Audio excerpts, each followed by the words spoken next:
Very good morning to all of you. स्वागत है आप सभी का बीके सिंह इंग्लिश क्लासेस के इस खास एपिसोड में।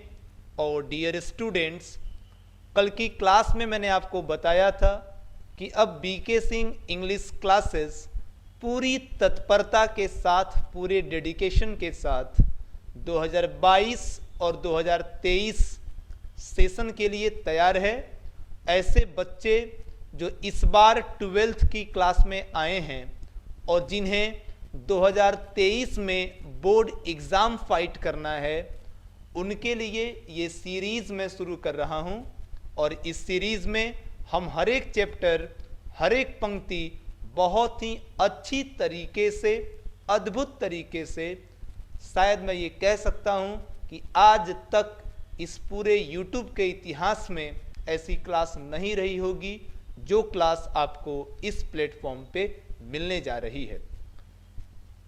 मैंने जब से YouTube की शुरुआत की है, वीडियो डालने शुरू किए हैं, आप लोगों के लिए क्लासेस बनाने शुरू की हैं, अब तक की ये सबसे शानदार क्लास होगी और ये सीरीज रुकेगी नहीं, ये चलती जाएगी। और हमारा जो टारगेट है वो टारगेट है बिहार टॉप करने का, बिहार टॉप 10 में अपनी एक जगह हासिल करने का। उसे हम जरूर पूरा करेंगे। बस आप मेरे साथ जुड़े रहें ईमानदारी के साथ और क्लासेस करते रहें रेगुलरली।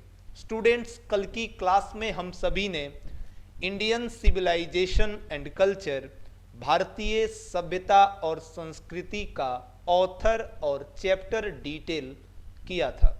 कल की क्लास में हम सब ने पढ़ा था कि किस तरीके से गांधी जी का जीवनचर्या रहा, किस तरीके से उन्होंने भारतीय सभ्यता और यूरोपीय सभ्यता की तुलना करी। गांधी जी से जुड़े उन तमाम कंसेप्ट को हमने कल पढ़ा था जो कि ऑब्जेक्टिव क्वेश्चन के रूप में पूछे जाते हैं। अब आज की क्लास में हम सभी एक एक लाइन को एक्सप्लेन करने वाले हैं और इसकी 3 वीडियोज़ आएंगी। 3 वीडियोज़ में ये पूरा चैप्टर एक एक लाइन कवर किया जाएगा। फिर उसके बाद एक वीडियो क्लास होगी ऑब्जेक्टिव के लिए और उसके बाद एक और वीडियो होगी समरी तथा लाइन एक्सप्लेनेशन शॉर्ट क्वेश्चन के लिए। तो स्टूडेंट, आइए आज की इस अद्भुत क्लास की हम शुरुआत करते हैं। पैराग्राफ नंबर 1, इसमें गांधी जी लिखते हैं, I believe that the civilization India has evolved is not to be beaten in the world। यानी कि I believe, मैं मानता हूँ, मैं विश्वास करता हूँ, that कि the civilization यानी ये सभ्यता, इंडिया हैज़ evolved, जिसे भारत ने विकसित किया है, is not to be beaten, ये पराजित होने वाली नहीं है, in the world, दुनिया में। गांधी जी का कहना है कि मेरा पूरा विश्वास है कि जिस सभ्यता को भारत ने विकसित किया है, ये सभ्यता किसी भी मामले में दुनिया की किसी भी दूसरी सभ्यता से पराजित होने वाली नहीं है। किसी भी तरह से ये दुनिया की किसी दूसरी सभ्यता से कम नहीं है। नथिंग कैन इक्वल, कोई भी चीज़ बराबरी नहीं कर सकती, द सीड्स, उन बीजों का, सोन, जो बोए गए हैं, बाई आवर एंसेस्टर्स, हमारे पूर्वजों के द्वारा। एंसेस्टर्स मीन्स पूर्वज। तो हमारे पूर्वजों ने सभ्यता का जो बीज बोया है उसकी बराबरी कोई नहीं कर सकता। जो जीने का जो तरीका हमने डेवलप किया उसकी बराबरी दुनिया की कोई भी सभ्यता नहीं कर सकती। रोम वेंट, रोम चला गया, रोम की सभ्यता का पतन हो गया। Greece shared the same fate, fate means किस्मत भी होता है, भाग्य भी होता है। ग्रीक ने भी उसी किस्मत को, उसी भाग्य को साझा किया, यानी कि ग्रीस का भी वही परिणाम हुआ। ग्रीक की सभ्यता भी खत्म हो गई। एंड द माइट, और जो ताकत थी फराह की। देखो स्टूडेंट, ये जो फराह है मिस्र के राजाओं को कहते हैं। मिस्र एक देश है जिसे इंग्लिश में कहा जाता है इजिप्ट। इंग्लिश में कहते हैं इजिप्ट। तो इजिप्ट के जो शासक लोग थे, इजिप्ट के जो एम्परेरर थे, उन्हीं शासकों को कहा जाता है फराह। जैसे आपने 10th में पढ़ा था कि फ्रांस के जो शासक थे उनको चार्ल्स कहा जाता था, रूस के जो शासक थे उनको जार कहा जाता था, वैसे मिस्र के जो शासक थे उनको फराह कहा जाता था। बहुत पराक्रमी होते थे, बहुत ताकतवर होते थे, लेकिन समय से बड़ा ताकतवर कोई नहीं होता। और फराह की ताकत भी वॉज ब्रोकन, टूट गई। फराह की ताकत भी टूट गई। Japan has become westernised, Japan बन गया है पश्चिमी। ऑफ चाइना, चीन का तो नथिंग कैन बी सेड, कुछ कहा ही नहीं जा सकता कि उसने अपनी प्रारंभिक सभ्यता से आज की सभ्यता को कितना बदल दिया। वो अपनी फाउंडेशन पर, अपनी नींव पर है ही नहीं, आमूल परिवर्तन हुए हैं चीन की सभ्यता में।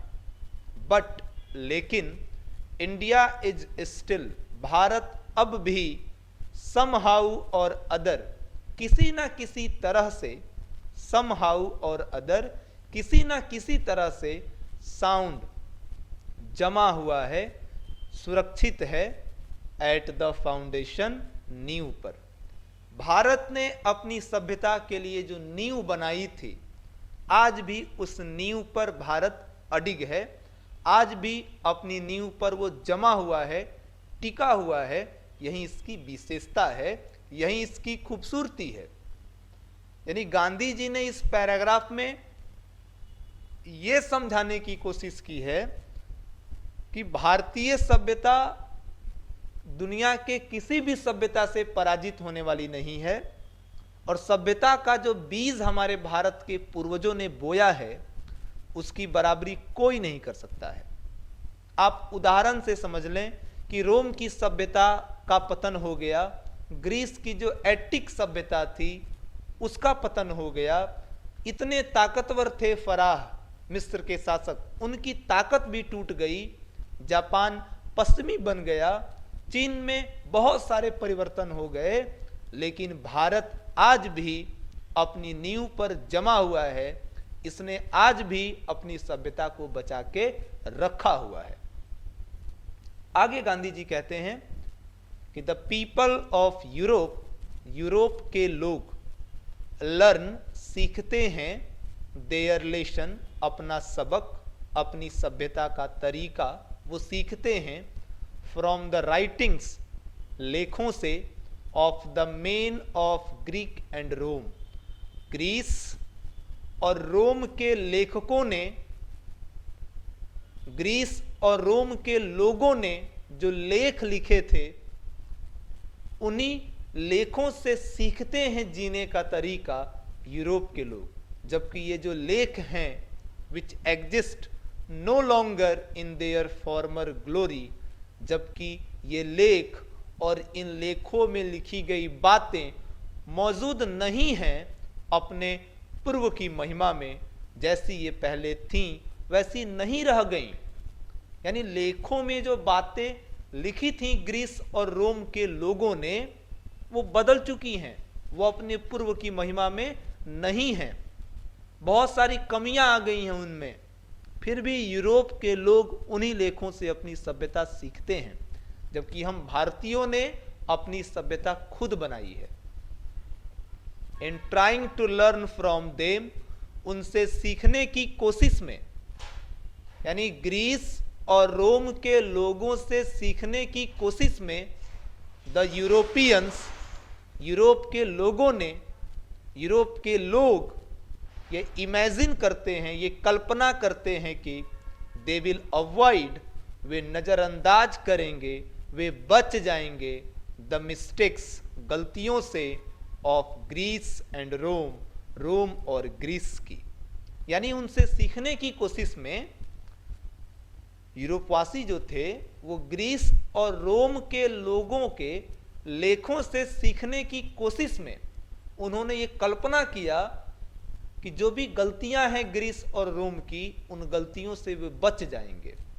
सच is their pitiable condition, such means ऐसी है उनकी दयनीय स्थिति।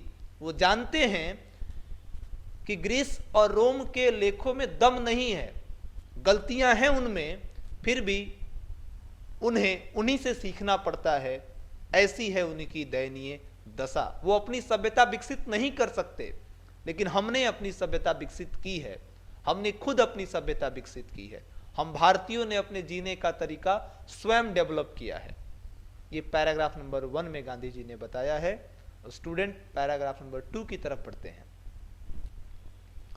पैराग्राफ नंबर 2 में गांधी जी लिखते हैं कि आपने पढ़ा कि किस तरीके से रोम बदल गया, आपने पढ़ा किस तरीके से ग्रीस की सभ्यता का पतन हो गया, फराह की ताकत टूट गई, लेकिन in the midst of all this, इन सब के बीच, इंडिया रिमेन्स, भारत बना हुआ है, इमूवेबल अडिग। ये लाख परिवर्तन हो रहे हैं, लेकिन इन परिवर्तनों के बीच में भारत अडिग बना हुआ है। And that is her glory, और यही भारतीय सभ्यता की सुंदरता है, यही भारतीय सभ्यता का गौरव है। हम कंटिन्यूटी एमिड्स चेंजिंग में विश्वास करने वाले लोग हैं। यानी जैसे हमने अपनी सभ्यता बनाई है, उस सभ्यता को आगे लेके चलने वाले लोग हैं। चेंजिंग हो रही है, लेकिन हम अपनी सभ्यता को बचा के रखे हैं। It is a charge, Gandhi ji कहते हैं इट इज अ चार्ज, ये एक आरोप है, ये एक इल्जाम है, अगेंस्ट, के खिलाफ, इंडिया, भारत के खिलाफ एक आरोप है कि हर पीपल, इसके लोग, आर सो, इतने, अनसिविलाइज्ड, असभ्य, इग्नोरेंट, अज्ञानी, एंड स्टॉलिड, और जिद्दी हैं। भारत के खिलाफ दुनिया के लोग एक आरोप लगा रहे हैं कि भारत के लोग इतने अज्ञानी, असभ्य और जिद्दी हैं, दैट कि इट इज इम्पॉसिबल, ये असंभव है, टू इंड्यूस देम, उन्हें उकसाना, उन्हें प्रेरित करना, टू एडॉप्ट, अपनाने के लिए, एनी चेंजेस, किसी परिवर्तन को। गांधी जी कहते हैं कि दुनिया के लोग भारत पे इल्जाम लगाते हैं कि यहां के लोग इतने असभ्य हैं, यहां के लोग इतने अज्ञानी हैं, इतने जिद्दी हैं कि किसी परिवर्तन को अपनाने के लिए इन्हें उकसाना संभव नहीं है। ये अपनी रूढ़िवादी परंपरा को, ये अपनी प्राचीन भारतीय परंपरा को बदल नहीं सकते हैं। उसे बदलने के लिए प्रेरित करना, उकसाना असंभव है। ये लोग नहीं बदलेंगे। इट इज अ चार्ज, और ये जो आरोप है रियली, सच में, अगेंस्ट आवर मेरिट, हमारे गुणों के खिलाफ है। हमारा गुण है कि हम बदलेंगे नहीं, हम अपनी प्राचीन भारतीय परंपरा और संस्कृति के साथ जुड़े रहेंगे। हम मानते हैं कि हमारे देश में जाति के नाम पर, भाषा के नाम पर, संप्रदाय के नाम पर, प्रथाओं के नाम पर भिन्नता है, अलगाव है, लेकिन बावजूद इसके हम सभी भारतीय हैं, और भारतीय झुकते नहीं हैं। वट वी हैव टेस्टेड, जो भी हमने परखा है, एंड फाउंड ट्रू, और सच पाया है, ऑन द एनुअल, निहाई पर, ऑफ एक्सपीरियंस, अनुभव की। लुहार जिस लोहे के ऊपर रखकर दूसरे लोहे की पिटाई करता है, जो जमीन के साथ जुड़ा होता है, आपने देखा होगा कि जब आप देखते हैं लुहार को, कि वो उसके पास एक जमीन पर वो एक बड़ा सा लोहा रखा होता है, और जिसके ऊपर वो हमारे द्वारा दिए गए चाकू या लोहे को रखकर हथौड़ी से पीटता है। तो उसी वस्तु को, उसी लोहे को जिसके ऊपर रखकर लोहे की पिटाई होती है, उसी को निहाई कहते हैं। तो गांधी जी कहते हैं कि अनुभव की निहाई पर हमने सच पाया है, हमने परखा है, तब हमने इस सभ्यता को अपनाया है। वी डेयर नॉट चेंज, और हम में इसे बदलने की हिम्मत नहीं है। वी डेयर, डेयर मीन्स होता है हिम्मत, हम में हिम्मत नहीं है अपनी सभ्यता को बदलने की। मेनी थ्रस्ट, बहुत सारे विचारक आए, बहुत सारे विचारकों ने देयर एडवाइस, अपने सलाह दिए अपॉन इंडिया, भारत पर, कि अब भारत को बदल जाना चाहिए, अब भारत को अपनी प्राचीन संस्कृति में थोड़ी आधुनिकता ला देनी चाहिए। एंड सी रिमेन्स स्टेडी, लेकिन भारत तो भारत है, भारत बना रहा है अभी भी निरंतर सतत, वैसे ही जैसे अपनी परंपराओं को ये लेके चलता आया है। हम बने हुए हैं। दिस इज हर ब्यूटी, यही सुंदरता है इसकी। It is the seat anchor, और ये सीट एंकर है, यानी कि ये प्रहरी है, ये रखवाला है, सिक्योरिटी है ऑफ आवर होप, हमारे आशाओं की। ये हमारे आशाओं का प्रहरी है, ये हमारे आशाओं का रखवाला है। इसे हम कैसे छोड़ दें? हर भारतीय का ये फर्ज है कि वो अपनी प्राचीन भारतीय सभ्यता और संस्कृति के साथ ऐसे जुड़ा रहे जैसे एक छोटा सा बच्चा अपनी माँ की छाती के साथ जुड़ा रहता है। यह हमारा धर्म बनता है। अरे जब देश रहेगा, सभ्यता रहेगी, तो हम रहेंगे और हमारी जाति रहेगी। जब ये देश ही नहीं होगा तो हम क्या रहेंगे? कहा भी गया है कि मैं रहूं या ना रहूं, भारत ये रहना चाहिए, भारत रहना चाहिए। हमारे लिए भारत सर्वोपरि है, हम भारत से प्यार करते हैं। पैराग्राफ नंबर 3 की तरफ बढ़ते हैं स्टूडेंट। अब पैराग्राफ नंबर 3 को पढ़ते हैं। सिविलाइजेशन, सभ्यता, is that mode of conduct, आचरण की वो प्रणाली है। ये लाइन आपके लिए बहुत इंपॉर्टेंट है। Civilisation is that mode of conduct, सभ्यता आचरण की वो प्रणाली है, विच पॉइंट्स आउट, जो दिखाती है, टू अ मैन, एक इंसान को, द पाथ ऑफ ड्यूटी, कर्तव्य का रास्ता। सभ्यता आचरण की वो प्रणाली है, मूड मीन्स प्रणाली, सभ्यता आचरण की वो प्रणाली है जो इंसान को कर्तव्य का रास्ता दिखाती है। परफॉर्मेंस ऑफ ड्यूटी, कर्तव्यों का पालन, एंड ऑब्जर्वेंस ऑफ मोरालिटी, और नैतिकता का अवलोकन, आर कन्वर्टिबल टर्म्स, परिवर्तनीय पहलू हैं। परिवर्तनीय पहलू हैं, यानी कर्तव्यों का पालन, नैतिकता का अवलोकन परिवर्तनीय है।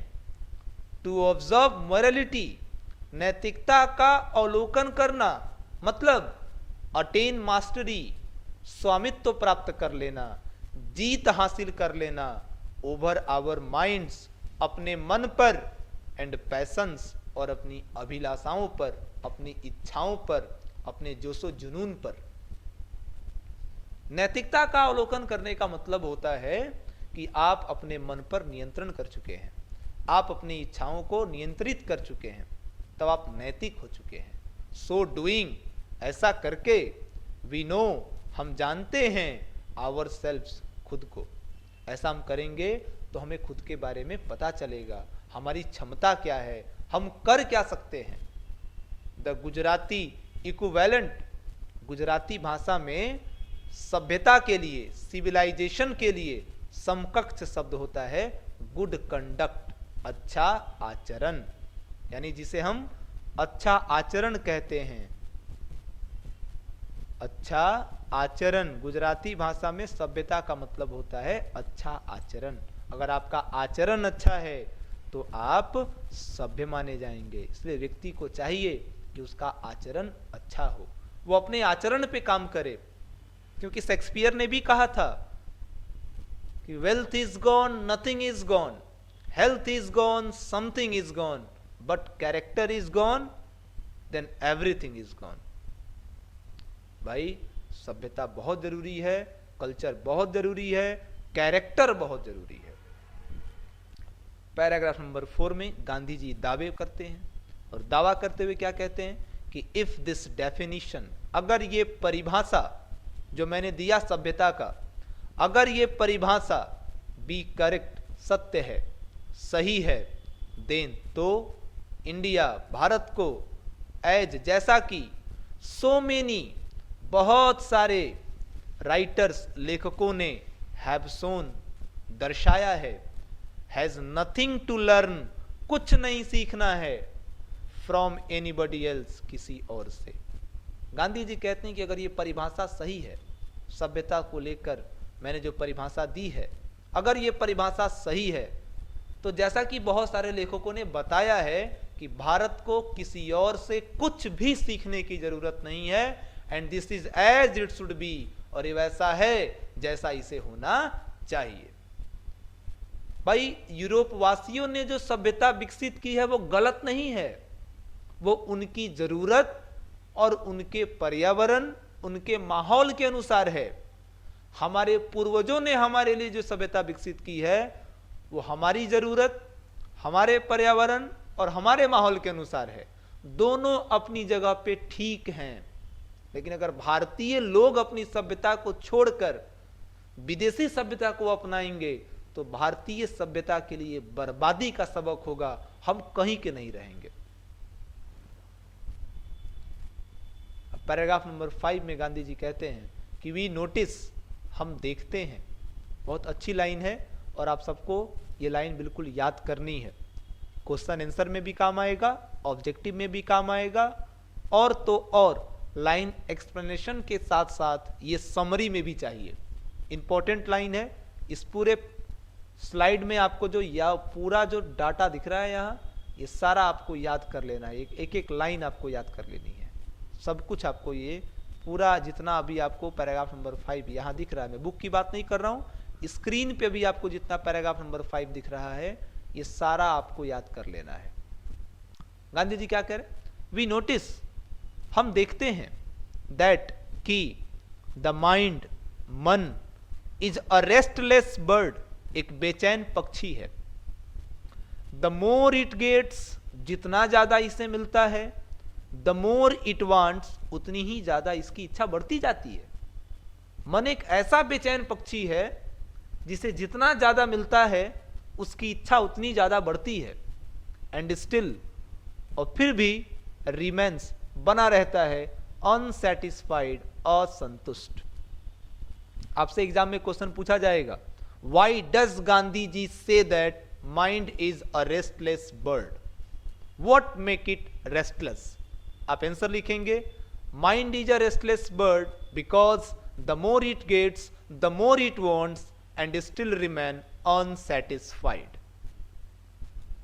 द मोर वी इंडल्ज, जितना ज्यादा हम लिप्त रहेंगे इन पैशन, इच्छाओं में, जोशो जुनून में, द मोर अनब्राइडल्ड, उतनी ही बेलगाम, दे बिकम, वे बन जाएंगी।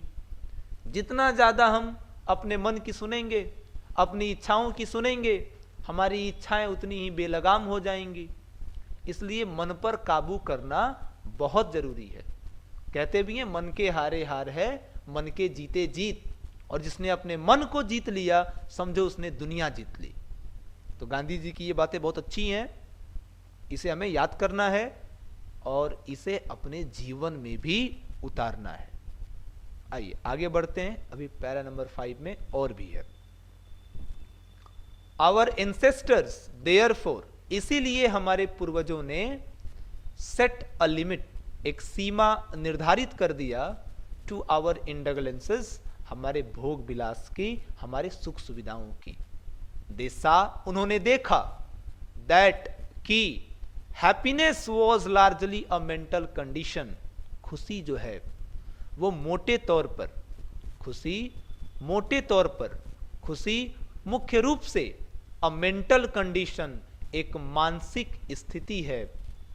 मन से इंसान खुश हो सकता है, और अगर मन संतोष से भरा हुआ नहीं है तो आप खुशियों से मीलों दूर हैं। इसलिए हमारे पूर्वजों ने हमारे भोग विलास की सीमा निर्धारित कर दी। अब पैरा नंबर 6, इसमें गांधी जी बड़ी अच्छी बात कहे हैं। सारी बातें तो अच्छी ही हैं, ये बहुत अच्छी बात है। क्या कहते हैं गांधी जी? कहते हैं कि a man is not necessarily happy because he is rich, और unhappy because he is poor. यानी आवश्यक नहीं है कि एक इंसान खुश है क्योंकि वो अमीर है और दुखी है क्योंकि वो गरीब है, ऐसी बात नहीं है। The rich are often seen, अमीर लोग अक्सर देखे जाते हैं टू बी अनहैप्पी, दुखी, और वहीं पे जो गरीब लोग हैं वो देखे जाते हैं खुश। Millions will always remain poor, लाखों लोग हमेशा गरीब बने रहेंगे। ऑब्जर्विंग ऑल दिस, यही सब देखते हुए आवर एंसेस्टर्स, हमारे पूर्वजों ने, डिसऑर्डर्ड अस, हमें रोक दिया, फ्रॉम लग्जरीज एंड प्लीजर्स, सुख सुविधाओं से, खुशियों से, आराम से रोक दिया हमें। लाखों लोग गरीब बने रहेंगे, इसलिए हमारे पूर्वजों ने हमें भोग विलास से रोका, हमें आराम से रोका। तो खुशी का धन से कोई लेना देना ही नहीं है। अब कोई अमीर है तो वो खुश होगा, जरूरी नहीं है। गांधी जी कहते हैं, लास्ट है आज का ये, we have managed with the same kind of, sorry यहां पे काइंड होगा बच्चों, with the same kind of plough thousand of years ago, हमने बरकरार रखा है बिल्कुल उसी तरह के, उसी प्रकार के प्लाउ, हल को, खेती वाला जो हल होता है उसे बरकरार रखा है हमने थाउजेंड ऑफ ईयर्स अगो, जो हजारों साल पहले हमारे पास होता था। उसी सिस्टम को, भारत एक कृषि प्रधान देश था, आज भी है। हमने अपने हल पर दुनिया का पेट भरा है, हमने आज उसे बरकरार रखा है आज भी। वी हैव रिटेन्ड, हम बनाए रखे हैं। The same kind of cottage, बिल्कुल उसी प्रकार के कुटिया को, उसी प्रकार के घर को, वास्तुशास्त्र के अनुसार, that we had in former times, जो हमारे पास होता था प्राचीन काल में। एंड इंडिजिनियस एजुकेशन, और जो हमारी घरेलू, जो स्वदेशी शिक्षा है, रिमेन्स द सेम, उसी प्रकार से बनी है, एज बिफोर, जैसा पहले थी। हमने सभ्यता में बदलाव किया ही नहीं। हमने उसी प्रकार के हल को आज भी रखा है, उसी प्रकार के घर को आज भी रखा है। प्राचीन काल की चीजों को, प्राचीन काल की स्वदेशी शिक्षा को हमने आज भी बरकरार रखा है।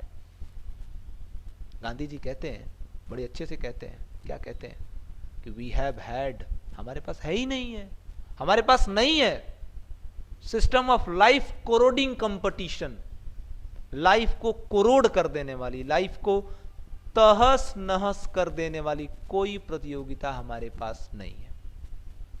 कोई प्रतियोगिता, कोई कंपटीशन हमारे पास ऐसा नहीं है जो जीवन को तहस नहस कर दे, जीवन को सुखों से छीन ले। इच फॉलोड, हमारे यहां तो सारे लोग लगे रहते थे, हिज ओन अकप्सन, अपने अपने कार्यों में, अपने अपने व्यवसाय में, एंड चार्ज्ड, और पाते थे, और रेगुलर वेज, दैनिक मजदूरी। इट वॉज नॉट दैट, ऐसा नहीं था कि, वी डिड नॉट नो, हम जानते नहीं थे, हाउ टू इन्वेंट मशीनरी, कि मशीनों की खोज कैसे की जाती है, मशीन की खोज कैसे होगी, मशीनों का आविष्कार कैसा होगा, ऐसा नहीं था कि हमारे पूर्वजों को पता नहीं था। बट लेकिन आवर फोर फादर्स, हमारे पूर्वज, न्यू, जानते थे, दैट कि if we set our heart, अगर हमने अपना दिल लगा लिया, आफ्टर सच थिंग्स, ऐसी चीजों से, तो क्या होगा, तो वी वुड बिकम स्लेव्स, तो हम गुलाम बन जाएंगे, and lose our moral fibre, और अपने नैतिक चरित्र को खो देंगे। मोरल फाइबर यानी नैतिक चरित्र को, अपने मेन उद्देश्य को खो देंगे, और हम स्लेव्स हो जाएंगे, हम गुलाम हो जाएंगे। ये हमारे पूर्वज जानते थे, इसलिए उन्होंने मशीनों का आविष्कार नहीं किया। अब स्टूडेंट, कल की क्लास में हम लोग इसे आगे कंटिन्यू करेंगे, आगे पढ़ेंगे, ऐसे ही एक एक लाइन, एक एक वर्ड एक्सप्लेन करते जाएंगे। आपने अपना समय इस YouTube चैनल पे दिया, इसके लिए आपका धन्यवाद, और आगे आप इसके साथ जुड़े रहें पूरे विश्वास के साथ। सारा सिलेबस आपका कंप्लीट होगा। Thank you very much.